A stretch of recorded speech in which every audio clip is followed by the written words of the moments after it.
الحمد لله نحمده ونستعينه ونستغفره ونؤمن به ونتوكل عليه ونعوذ بالله من شرور أنفسنا ومن سيئات أعمالنا من يهده الله فلا مضل له ومن يضلله فلا هادي له ونشهد أن لا إله إلا الله وحده لا شريك له ونشهد أن سيدنا ومولانا محمدا عبده ورسوله أما بعد فأعوذ بالله من الشيطان الرجيم بسم الله الرحمن الرحيم يا أيها الذين آمنوا اتقوا الله وقولوا قولا سديدا يصلح لكم أعمالكم ويغفر لكم ذنوبكم ومن يطع الله ورسوله فقد فاز فوزا عظيما أما بعد فأعوذ بالله من الشيطان الرجيم يا أيها الناس اتقوا ربكم الذي خلقكم من نفس واحدة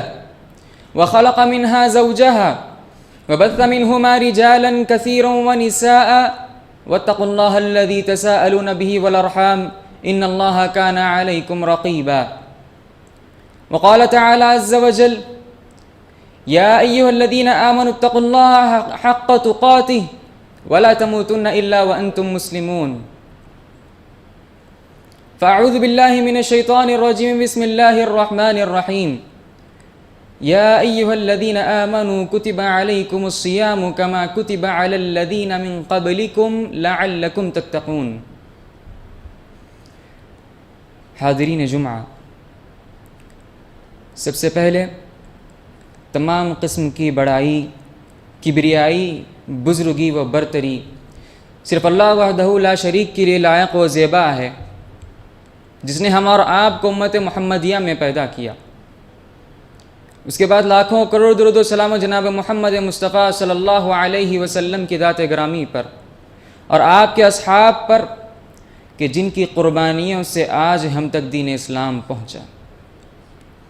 حاضرین جمعہ، جیسا کہ ہم اور آپ جانتے ہیں کہ ہم اس عظیم الشان مہینہ، اس بابرکت مہینے سے بس چند ایام دور ہیں، چند ایام دور ہیں، اور یہ ایسا مہینہ ہے کہ جس کا شکر ہم اور آپ کو بجا لانا ہے۔ اللہ رب العالمین کا شکر ادا کرتے ہوئے کہ اللہ رب العالمین نے ہم اور آپ کو پھر ایک مرتبہ یہ عظیم مہینہ ہماری زندگیوں میں نصیب کیا۔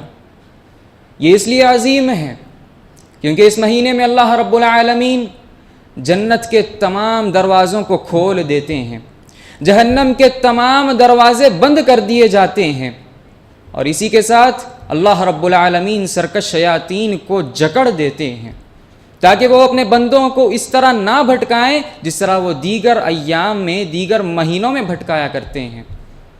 اور اسی کے ساتھ ساتھ اللہ رب العالمین اس مہینے میں خصوصاً اپنے بندوں کے توبہ و استغفار کو قبول کرتے ہیں، اپنے بندے کو اپنے بندے کو مغفرت سے نوازتے ہیں۔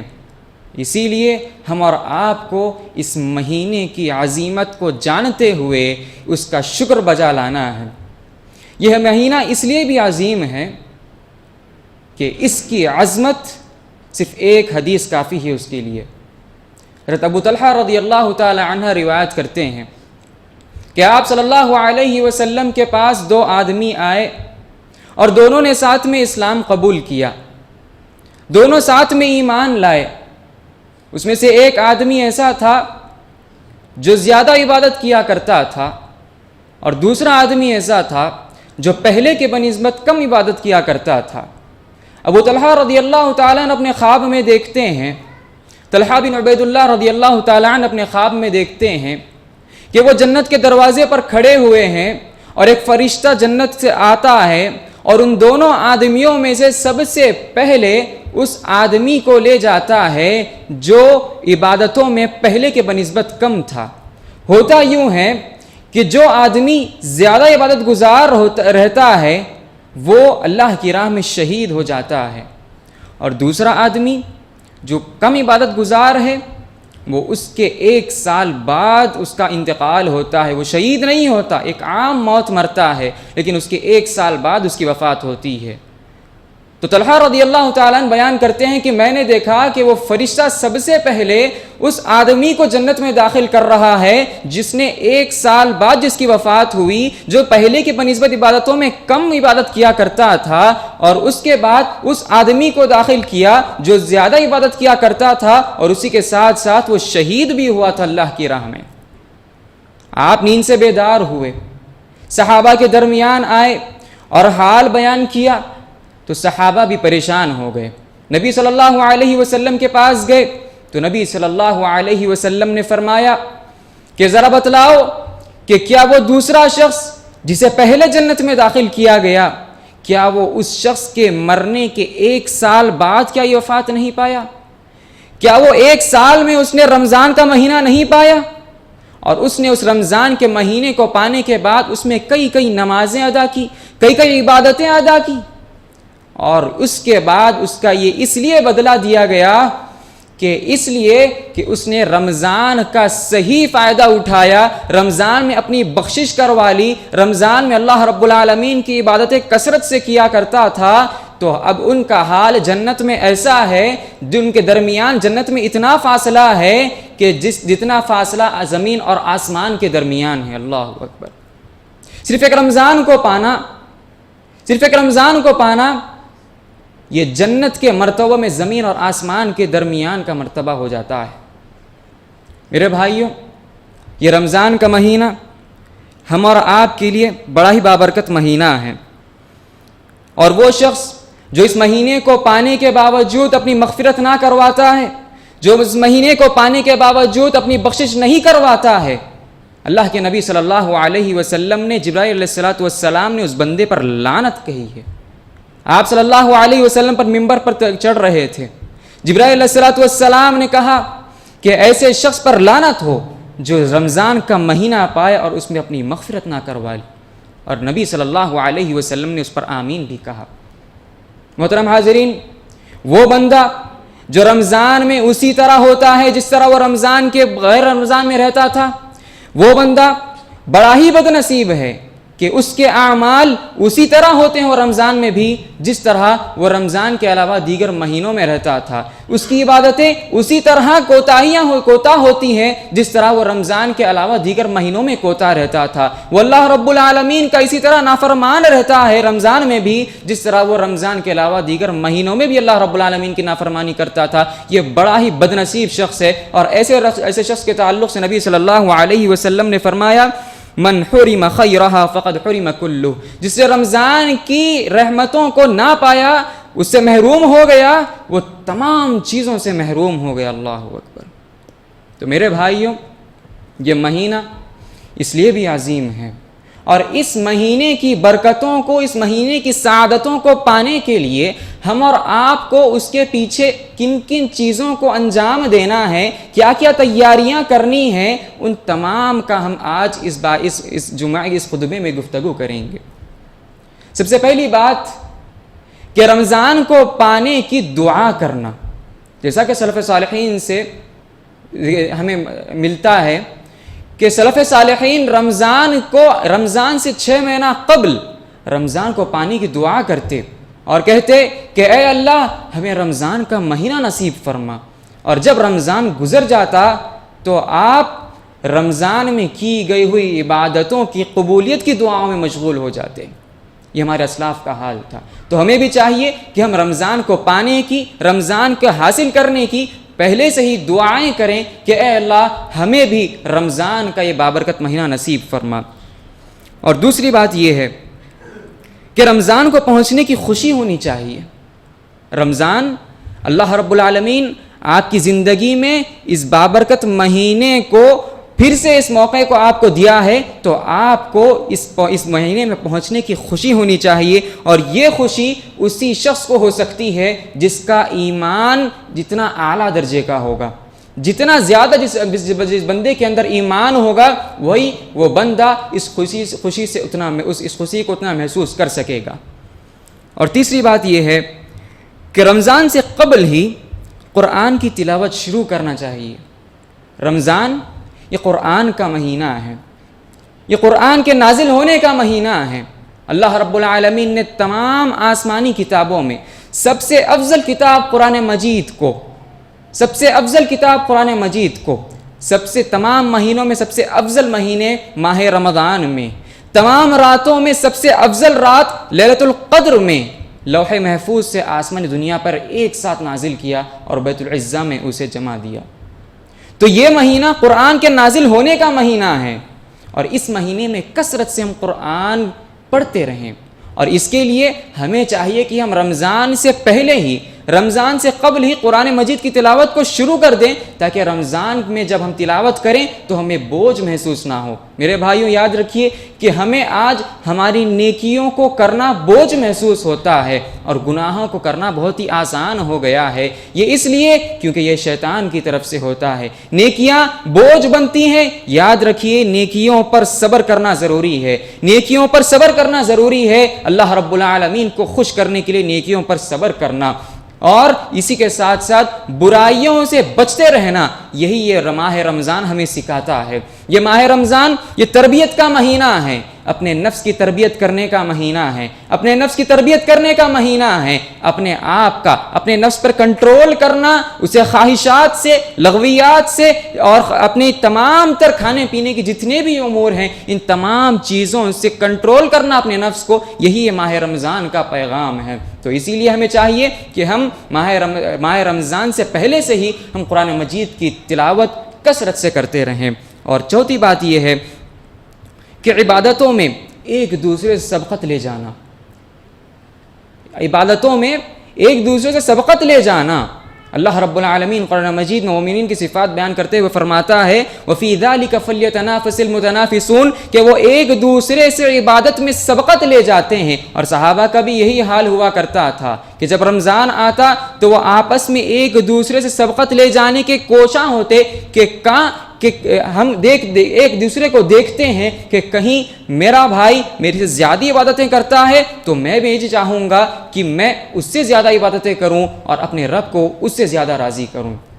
اور اسی طرح پانچویں بات یہ کہ روزے کے احکام و مسائل کو جاننا اور اس کے احکامات کو اپنے اہل و عیال کو بھی اس کی تعلیم دینا۔ میرے بھائیوں، ہم اور آپ میں سے کئی ایسے لوگ ہیں جو روزہ تو رکھتے ہیں، لیکن ہم میں سے اکثریت ایسی ہے جو روزے کے احکامات سے ناواقف ہیں۔ روزے کے واجبات کیا ہیں، روزہ کن چیزوں سے باطل ہوتا ہے، ان تمام چیزوں سے ہم اور آپ ناآشنا ہیں۔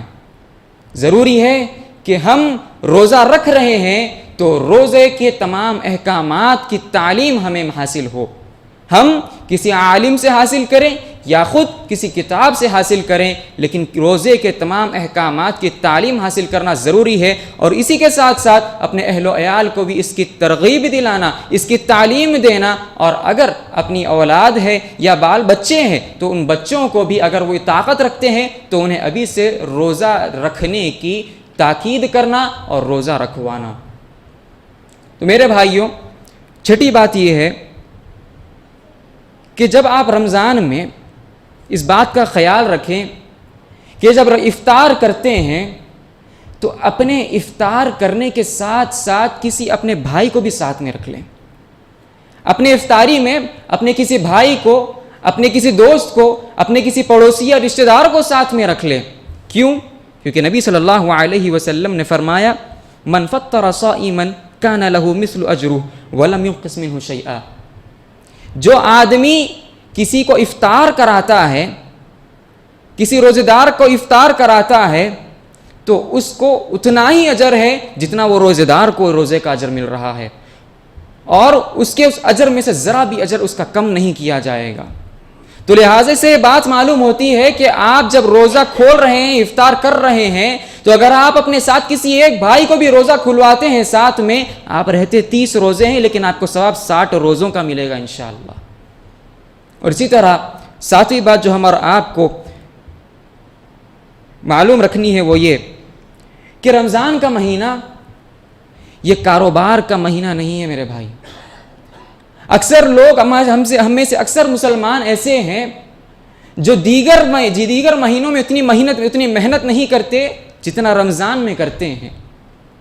رمضان یہ عبادتوں کا مہینہ ہے، رمضان یہ عبادتوں کا مہینہ ہے، اس میں اپنے کاروبار کو تھوڑا کم کر دیں، اللہ رب العالمین کی جانب اپنا لو لگا کر اللہ رب العالمین سے اپنی بخشش کروانے میں مشغول رہیں۔ ورنہ ہوتا تو یوں ہے کہ ہم کاروبار میں اتنے مشغول ہو جاتے ہیں کہ یہ مہینہ ہمارے ہاتھوں سے رخصت ہو جاتا ہے، اور یاد رکھیے اگر ہم نے اس مہینے کو کھو دیا، اگر ہم نے اس بابرکت مہینے میں اپنی بخشش نہ کروا لی، تو ہم بھی ان بدنصیب لوگوں میں شامل ہو سکتے ہیں، ان لعنت زدہ لوگوں میں شامل ہو سکتے ہیں جن کو لعنت نبی صلی اللہ علیہ وسلم نے کی ہے۔ اللہ اکبر۔ تو اسی لیے چاہیے کہ ہم رمضان میں جتنا ہو سکے اللہ رب العالمین کی عبادتوں میں مشغول رہیں۔ اور اس کے بعد یہ کہ رمضان میں خصوصاً تراویح کا اہتمام کریں، تراویح کا اہتمام کریں۔ لوگ اکثر تراویح اور تہجد میں کنفیوز ہو جاتے ہیں۔ رمضان میں تراویح اور تہجد ایک ہی ہے۔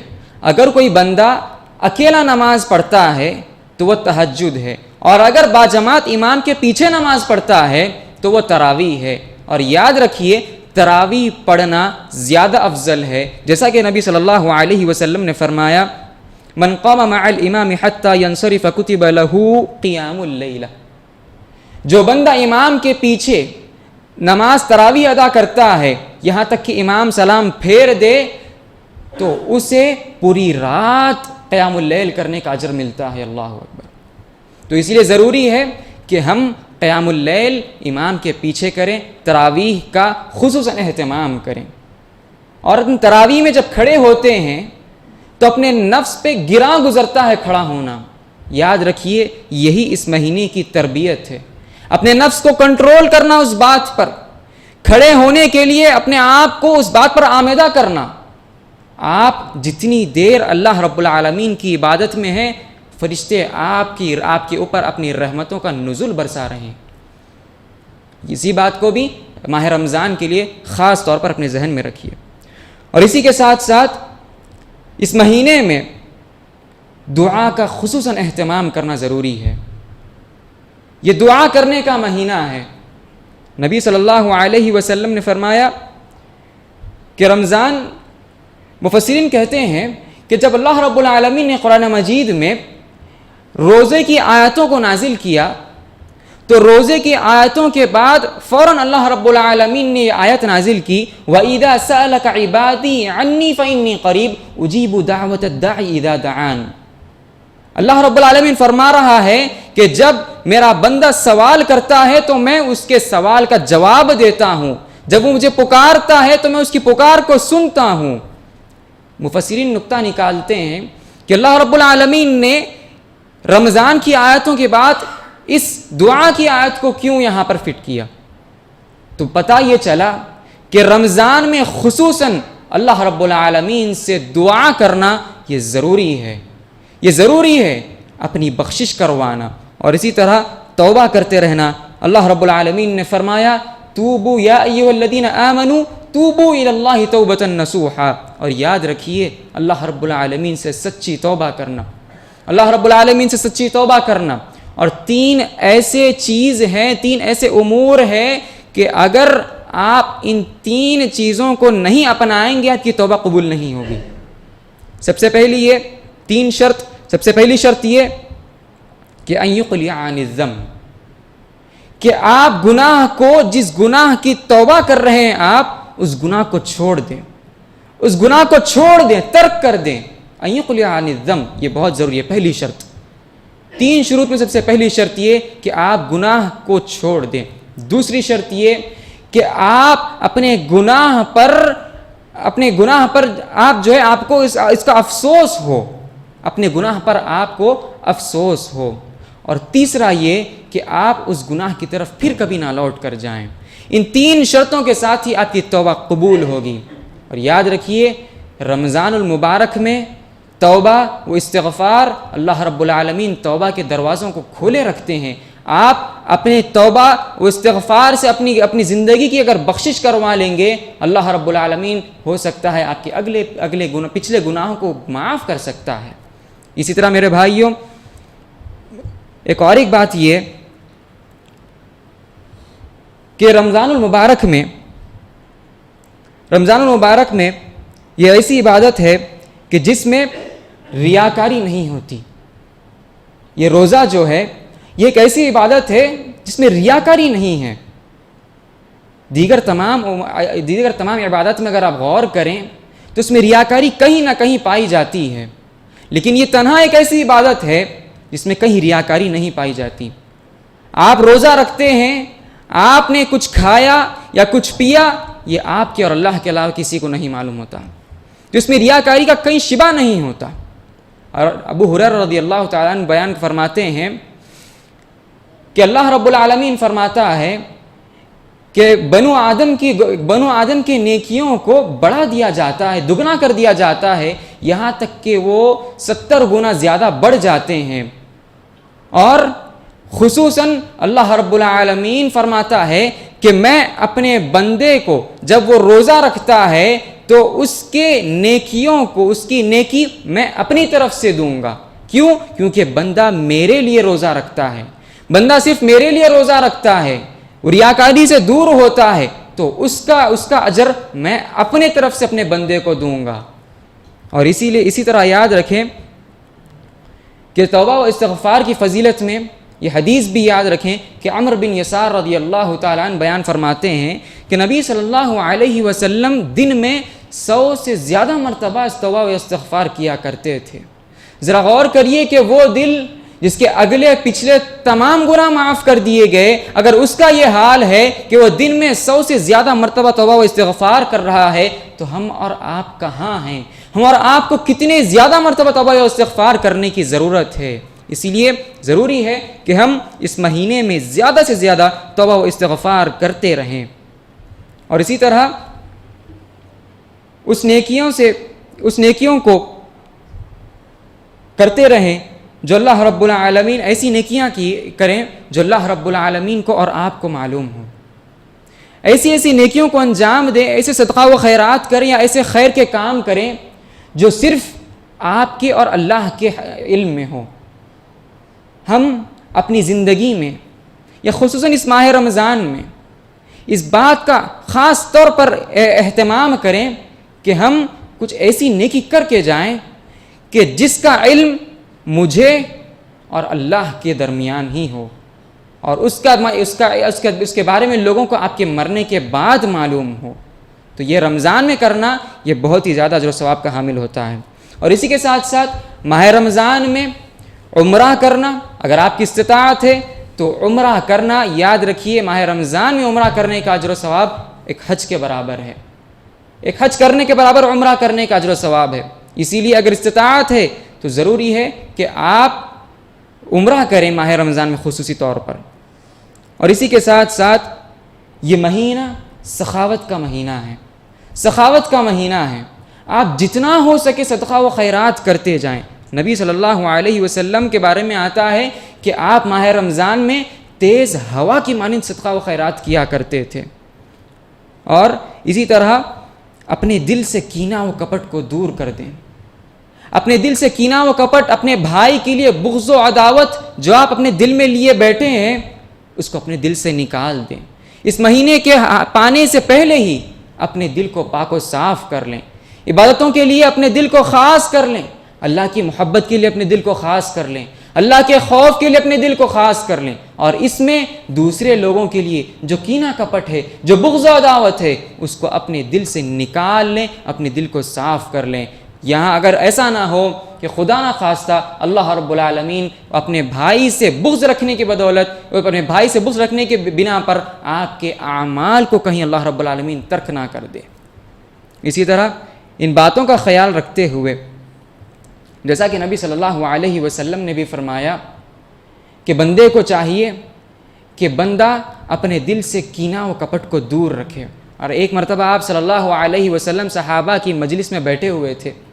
آپ صلی اللہ علیہ وسلم نے صحابہ سے ارشاد فرمایا کہ اے میرے صحابہ، کیا میں تمہیں وہ بات نہ بتلاؤں جس کا اجر جہاد سے بھی بڑھ کر ہے؟ صحابہ نے کہا کیوں نہیں اللہ کے رسول، بتائیے. تو نبی صلی اللہ علیہ وسلم نے فرمایا کہ 2 فریق کے درمیان صلح کرنا، 2 لوگوں کے درمیان صلح کرنا، اس کا ثواب جہاد سے بھی بڑھ کر ہے. تو اسی لیے چاہیے کہ ہم خصوصاً اپنے دلوں کو صاف کر لیں، اور آپس میں ایک دوسرے سے اگر کوئی کینہ کپٹ ہو تو ایک دوسرے کو معاف کر کے اپنے دلوں کو ملا لیں. اور انہی باتوں کو ملحوظ رکھتے ہوئے اپنے آنے والے رمضان میں عبادتوں پر خصوصاً عبادتوں کا خصوصاً اہتمام کریں. اور گزشتہ رمضان کو یاد کرتے ہوئے اس میں جو کوتاہیاں ہوئی ہے، گزشتہ رمضان میں جو کوتاہیاں ہوئی ہے، ان کوتاہیوں کو ملحوظ رکھتے ہوئے اس رمضان میں ان کوتاہیوں کو نہ دہرائیں، اس رمضان میں ان کوتاہیوں کو نہ دہرائیں، اور اس رمضان کو اپنی زندگی کا آخری رمضان سمجھ کر عبادتیں کریں. کسے پتا کہ ہم اس رمضان کو تو پا رہے ہیں، لیکن آئندہ رمضان تک ہم زندہ رہیں یا نہ رہیں، یہ ہمیں اس کی ہمارا آپ کو اس کی کوئی گارنٹی نہیں. ہم بھی یہ جانتے ہیں کہ گزشتہ رمضان ہم اور آپ کے درمیان کئی ایسے ہمارے پڑوسی تھے، ہمارے بھائی تھے، لیکن اب اس آنے والے رمضان میں وہ نہیں ہیں، ان کی زندگی سے وہ رمضان چھین لیا گیا. اسی لیے ہم اور آپ کو چاہیے کہ اس رمضان کو اپنی زندگی کا آخری رمضان سمجھتے ہوئے، اس کے اوقات کو غنیمت جانتے ہوئے اللہ رب العالمین کی زیادہ سے زیادہ عبادت کرتے رہیں. اور اسی طرح ان تمام امور کے مطابق اللہ رب العالمین ہم اور آپ کو عمل کرنے کی توفیق دے. دعا ہے رب العالمین سے کہ رب العالمین ہم اور آپ کو رمضانی نہیں بلکہ ربانی مسلمان بنائیں. رب العالمین سے دعا ہے کہ رب العالمین ہم اور آپ کو ہمیشہ اپنی نمازوں کی فکر کرنے والا، دعا و مناجات کرنے والا، اور خصوصاً اس رمضان میں اللہ رب العالمین کی خوب عبادت کرنے والا بنائیں. رب العالمین سے دعا ہے کہ رب العالمین جو کچھ اس ملک میں حالات چل رہے ہیں، اس ملک کے حالات چل رہے ہیں، ایسے حالات میں مسلمانوں کی عزت اور کی حفاظت فرما. اللہم اعز الاسلام والمسلمین واذل الشرک والمشرکین ودمر اعداء الدین. اقول قولی هذا استغفر اللہ لی ولکم ولسائر المسلمین فاستغفروه انه هو الغفور الرحیم.